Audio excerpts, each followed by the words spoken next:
Let's bring in former acting attorney general and senior fellow at the American Cornerstone Institute. We're so happy to have here with us Matt Whitaker. Matt, first of all, this big decision, how big of a body blow, essentially, is this historic Supreme Court decision to many of the cases against President Trump? Yeah, Rita, it's good to be with you. And, the president just is fundamentally wrong. I think, that what this opinion did was recognize what the founding fathers and the framers of our Constitution understood. And most people agreed for the last 230 years. But, Jack Smith was so aggressive, sort of soliciting really this opinion because of his overreach with his prosecutorial power. The Supreme Court had no choice but to say this. Its effect on the cases are many. Obviously, Judge Merchan in New York City is going to have to go through the entire transcript and see if any of the immunity testimony was subject to presidential immunity. Judge Cannon down in Florida, likewise, as well as this case came out of the D.C.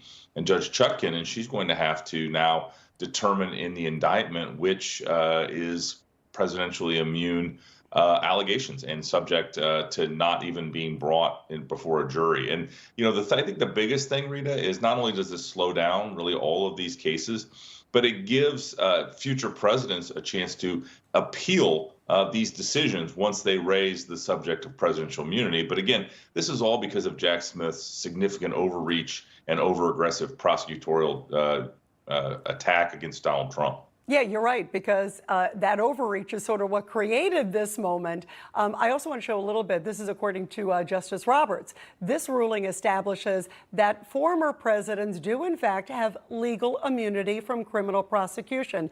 In some cases where their acts fall under, quote, official acts. That's the distinction. And yet we have seen here, Matt, where President Biden is attacking the U.S. Supreme Court, the integrity. He should be saying, boy, this is great because it also protects him. It protects President Obama. It protects future presidents, correct?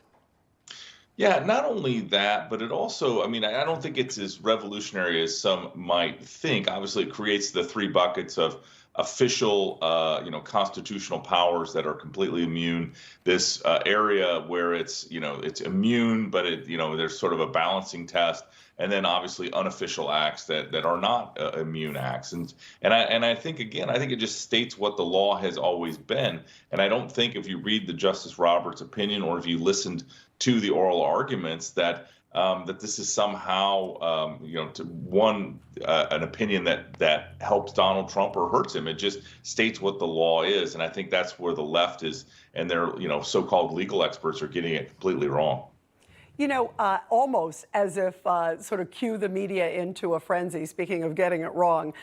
Some pundits, I couldn't believe this, Matt, they were going as far as actually suggesting that this is going to now allow presidents to use lethal force against their political opponents. You have to watch this.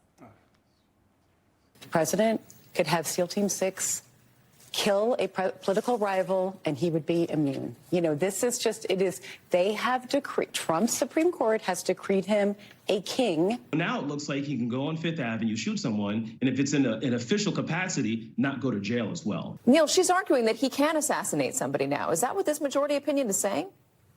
Yes, that is basically what she's saying the majority is saying, and I'm sure that is how Trump will take it. If Trump gets elected, and there's this idea that he can get away with even more stuff, that's really, really scary for the public. Isn't that astounding to hear people say that? That is beyond the pale, Matt. Yeah, it absolutely is. And it's complete political hyperbole. And it's very dangerous and reckless because, he can't do that. No president could do that. You cannot murder people just on your own whim and somehow claim that that is within your constitutional powers and protected by presidential immunity. And I think the left, again, they just they had invested so much in this lawfare strategy against Donald Trump, hoping they could sideline him, put him in jail, take him off the field of play. And it's blown up in their face. And again, because these over-aggressive ways that they have tried to do that are, quite frankly, illegal. And the Supreme Court told them so much.